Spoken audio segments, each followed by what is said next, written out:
Le sujet du jour, c'est le temps qu'il a fallu pour que les gens acceptent de ne plus chercher à démontrer que la somme des angles d'un triangle vaut deux droits. Tout simplement. Ah oui, mais là, j'ai beau vouloir que mes histoires soient indépendantes, ce serait quand même mieux si vous alliez écouter avant le postulat des parallèles. C'est déjà fait? Ah bon? Tant mieux. Vous ai-je dit que cette caricature de Boilly est la seule représentation authentifiée de Legendre? Vous ai-je déjà raconté ses défaites contre Gauss et les colères qui en ont découlé? Allez, une brève piqûre de rappel. Il y avait eu la loi de réciprocité quadratique. Legendre l'avait énoncée, mais n'avait pas su la démontrer. Gauss, qui avait 25 ans de moins que Legendre, en avait donné négligemment trois démonstrations, et sans oublier de souligner les insuffisances de l'illustre Legendre. Et ça ne peut pas faire plaisir. Il y avait eu pire, la méthode des moindres carrés, dont Legendre était tout fier. Gauss annonce 2 ans plus tard qu'il l'utilise depuis l'âge de 17 ans et qu'il la considère comme tellement évidente qu'il n'a pas jugé bon de la publier. Et ça ne peut pas non plus faire plaisir. Et encore, Legendre ne savait pas tout. Au fil des éditions successives de sa théorie des nombres de 1798 à 1830, Legendre a affiné sa conjecture sur la raréfaction des nombres premiers. Celle-ci est la dernière en date. Et Legendre ignorait que depuis l'âge de 15 ans, Gauss comptait les nombres premiers pour deviner leur répartition. Sa conjecture à lui, vous vous en doutez, était bien meilleure que celle de Legendre. Mais on ne l'a su que quand sa correspondance a été publiée en 1860, 5 ans après sa mort. Eh bien, ce qui s'est passé pour le postulat des parallèles est encore pire. En 1794, en pleine Révolution, Legendre publie ses éléments de géométrie, destinés à réformer l'enseignement des mathématiques. Ce sera un succès triomphal, des dizaines d'éditions et de traductions. L'Europe entière et même les États-Unis ont appris la géométrie dans les éléments de Legendre pendant pratiquement un siècle.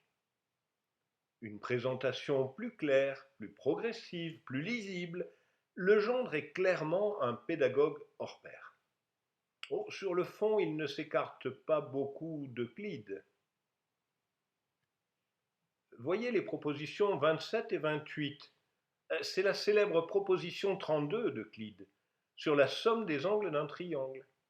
La démonstration se fait en menant une parallèle à l'un des côtés par le sommet opposé. Voici la figure dans le plus ancien manuscrit disponible.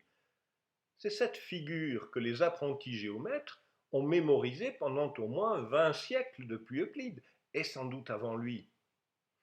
Legendre ne procède pas autrement. Tout au moins dans la première édition. La seconde édition paraît seulement 5 ans plus tard. Napoléon est passé par là et Legendre peut se revendiquer membre de l'Institut. Le résultat sur la somme des angles d'un triangle est devenu un théorème autonome, démontré sans parallèle. Legendre construit un triangle CDE identique au triangle initial ABC, puis compare le segment BD au côté AC, puis il itère.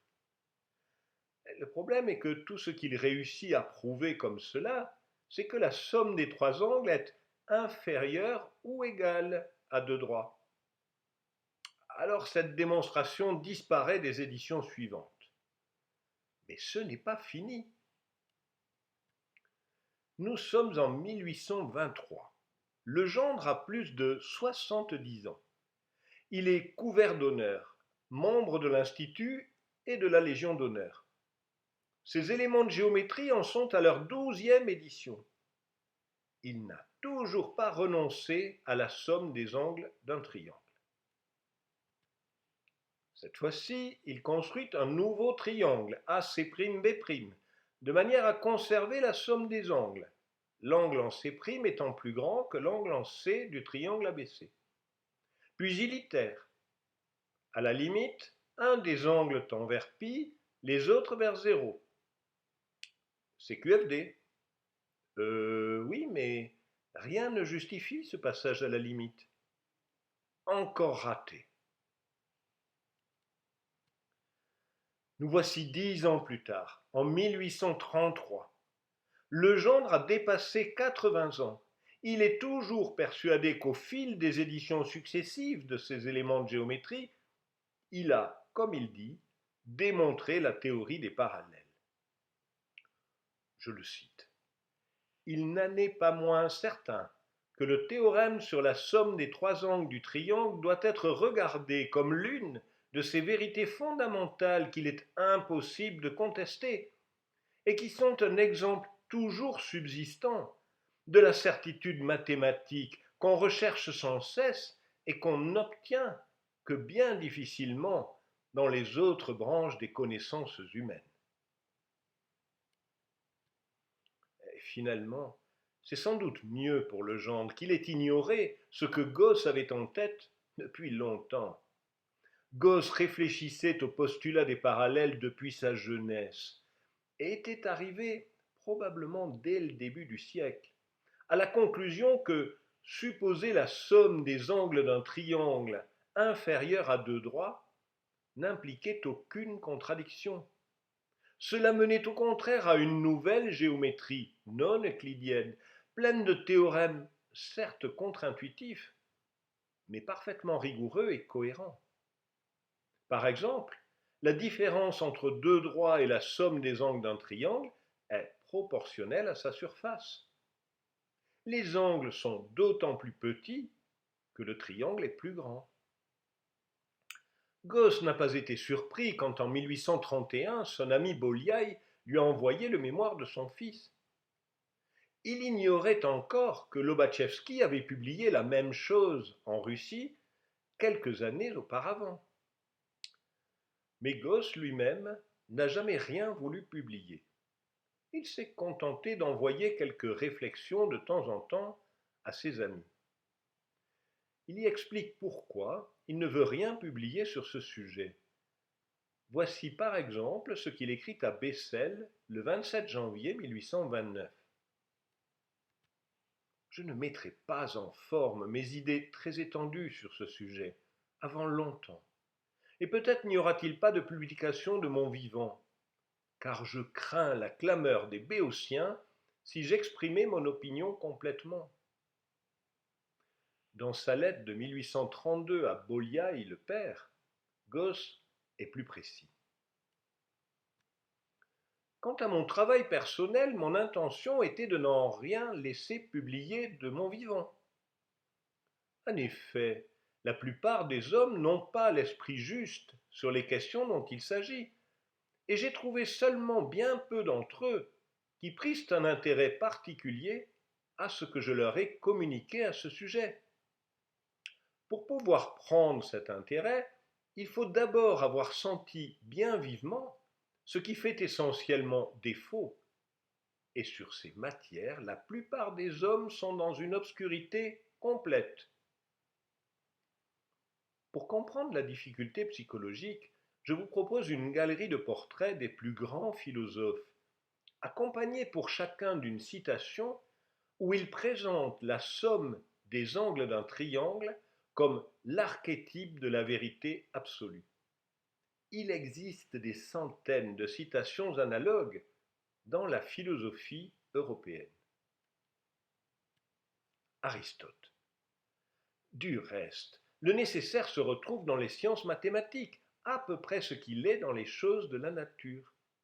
Ainsi, l'angle droit étant défini de telle manière, il y a nécessité que le triangle ait ses trois angles égaux à deux droits. Mais ce n'est pas parce que cette dernière propriété existe que la première a lieu. Seulement, si les trois angles ne sont pas égaux à deux droits, l'angle droit n'est pas non plus ce qu'on a dit.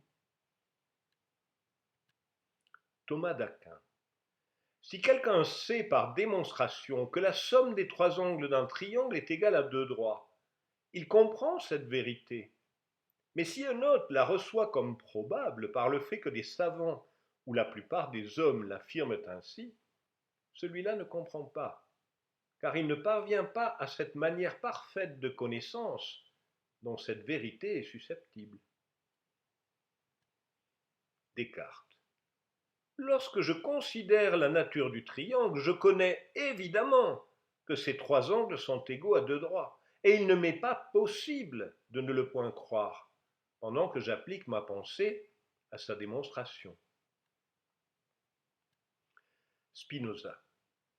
C'est comme s'il disait que Dieu peut faire que de la nature du triangle, il ne suive pas que ces trois angles soient égaux à deux droits. Locke. Quand nous sommes fortement convaincus en nous-mêmes que les trois angles d'un triangle sont égaux à deux droits, nous ne faisons autre chose qu'apercevoir que l'égalité à deux angles droits convient nécessairement avec les trois angles d'un triangle et qu'elle en est entièrement inséparable. Voltaire. N'êtes-vous pas certain, lui dis-je, que les trois angles d'un triangle sont égaux à deux droits? Il me répond que non seulement il n'en est point certain, mais il n'a même pas d'idée nette de cette proposition. Je la lui démontre, il en devient alors très certain, et il le sera pour toute sa vie.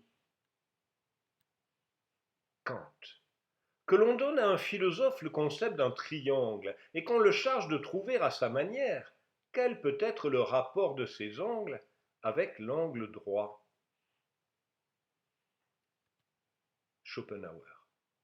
Quand on a reconnu à la lumière de l'évidence que l'être de l'homme, au fond, c'est la volonté, alors on est aussi peu capable d'émettre un doute sur la nécessité de l'acte que sur l'égalité de la somme des trois angles d'un triangle à deux droits.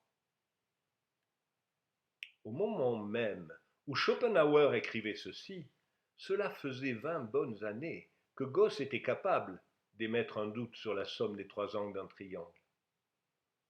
Mais si cette certitude était si profondément ancrée dans la philosophie, qu'a-t-il fallu pour l'en déraciner? Du temps, beaucoup de temps. Ce n'est qu'à la toute fin du XIXe siècle, après les travaux de Lie, Klein, Hilbert et Poincaré, que la géométrie hyperbolique a été reconnue et acceptée. Jusqu'en 1860, elle est restée totalement ignorée. À partir de 1860, deux facteurs ont joué. Le premier est la publication de la correspondance de Gauss. On y lisait son respect pour les travaux de Lobachevsky et Bolyai, on y lisait aussi sa propre certitude, réaffirmée à certains de ses correspondants au fil des années, qu'il n'y avait aucune contradiction logique à supposer la somme des angles d'un triangle inférieure à deux droits. L'autre facteur qui a permis à la géométrie hyperbolique d'être enfin comprise et reconnue, c'est la traduction. En France, Jules Houel est celui qui, en traduisant les mémoires de Lobachevsky et Bolyai, a permis la diffusion des nouvelles idées. Voici ce qu'il dit dans la préface de sa traduction de Lobachevsky. Malgré la haute valeur de ses recherches, elles n'ont attiré jusqu'ici l'attention d'aucun géomètre, ce qui ne fut pas arrivé si Gauss les eût communiquées lui-même aux savants, ou si du moins il les eût prises publiquement sous son patronage. Puis, comme pour répondre aux multiples tentatives de Legendre et autres, pour ne pas sortir de la question élémentaire, on ne peut nier qu'elle ne fasse faire un progrès immense aux méthodes d'enseignement, en reléguant parmi les chimères l'espoir que nourrissent encore tant de géomètres de parvenir à démontrer l'axiome d'Euclide autrement que par l'expérience. Désormais, ces tentatives devront être mises au même rang que la quadrature du cercle et le mouvement perpétuel. Croyez-vous que cet avertissement aurait suffi à dissuader les amateurs de s'attaquer au problème? Bien sûr que non. Voici les vrais principes de la géométrie euclidienne avec les preuves de l'impossibilité de la géométrie non euclidienne. L'auteur a lu les traductions de Houel, qu'il cite abondamment. Jules Carton, qui se présente comme professeur de mathématiques au lycée impérial de Saint-Omer, est un illustre inconnu. On n'en parlerait pas plus que de ces quadrateurs qui sévissaient encore à la même époque.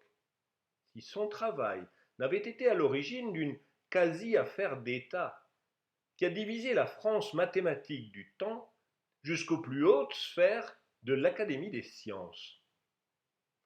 Écoutez le récit que Gaston Darboux fait à Jules Houel. Quand ce monsieur Carton, qui est extrêmement tenace, est venu présenter sa démonstration à monsieur Bertrand, celui-ci l'a envoyé promener. Mais enfin, monsieur Bertrand a été obligé, par la persistance de monsieur Carton, d'examiner la proposition et la démonstration présentée. Et il l'a trouvée juste. Et comme la situation de monsieur Carton est intéressante, il en a profité pour faire un rapport très élogieux à l'Académie. Il faut vous dire que monsieur Bertrand ne croit pas à la géométrie imaginaire. Joseph Bertrand le voici. Il est considéré non seulement comme un mathématicien de tout premier plan, mais encore comme un excellent politique. Il n'est qu'au début d'un règne sans partage de plusieurs décennies sur les mathématiques à l'Académie. Mais dans l'affaire Carton, il faut bien reconnaître qu'il a manqué de clairvoyance. Son premier rapport était effectivement élogieux. M. Carton s'efforce de démontrer ce postulat avec la même rigueur que les autres propositions de la géométrie élémentaire, et il nous semble qu'il y est parvenu. Le problème évidemment équivalent auquel s'attaque M. Carton est la détermination de la somme des angles d'un triangle. Legendre s'y est exercé à plusieurs reprises, sans se satisfaire définitivement. Ces efforts cependant n'ont pas été infructueux. En clair, Carton propose une démonstration à la Legendre. Les protestations sont nombreuses, et à la séance du 3 janvier suivant, Bertrand est obligé de faire amende honorable. L'objection, il faut en convenir, est autorisée par les règles du jeu, telles que les ont faites les auteurs de la géométrie imaginaire. L'assertion de M. Carton conserve une entière évidence. Mais le parti est pris et annoncé d'avance de ne pas examiner ce genre de preuves. En clair, la démonstration de Carton est fausse, mais il a tout de même raison, et Bertrand avec lui. Si ses adversaires n'étaient pas de parti pris, il le reconnaîtrait aussi. Une telle mauvaise foi rappelle une autre affaire, qui s'était résolue seulement 3 mois auparavant à la confusion de Châles. Vous vous souvenez? Les lettres de Cléopâtre à César écrites en vieux français, Pascal qui avait découvert la gravitation universelle avant Newton, les faux manuscrits de Vrain-Lucas achetés à prix d'or par Châles. Carton, lui, n'a jamais voulu en démordre. Voici le portrait qu'en fait Darboux. Je l'ai vu, ce petit homme, il est singulièrement collant. Il voulait m'exposer ses démonstrations, et une fois que j'étais avec Bonnet, nous avons eu toutes les peines du monde à nous en débarrasser. Si vous l'aviez vu le jour où Bertrand exposait sa démonstration au tableau, il rayonnait. Et le jour où Bertrand est venu exposer au tableau que, dame, il ne rayonnait plus du tout. Ce jour-là, pourtant, il me semblait qu'il était convaincu de son erreur. Mais il a bien vite repris le dessus. 2 ou 3 jours après, il avait trouvé de nouvelles démonstrations. Il était sûr de son affaire.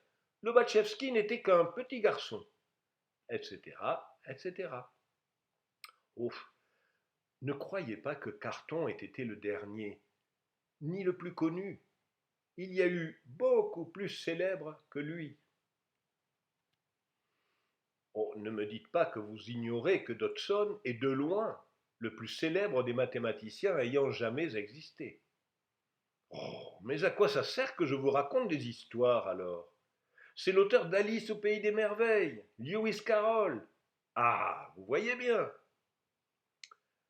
Cette seconde édition de son immortelle Nouvelle théorie des parallèles est parue en 1890, 20 ans après l'affaire Carton. Il n'y fait rien d'autre que ce que tout le monde a fait avant lui, démontrer le postulat des parallèles à partir d'un autre postulat qui lui est équivalent. Pas de lapin en retard sortant d'un chapeau toqué. Vous savez quoi? J'ai trouvé dans une discussion récente sur un forum de mathématiques une réincarnation de Carton. Par charité, je ne vous donne pas la référence, mais vous devriez retrouver cette discussion sans peine. Donc, il y a encore des démonstrateurs du cinquième postulat, comme il y a encore des quadrateurs de cercle et des démonstrateurs de théorème de Fermat. En un sens, que les mathématiques provoquent toujours les mêmes passions que par le passé, je trouve cela plutôt sympa. Pas vous?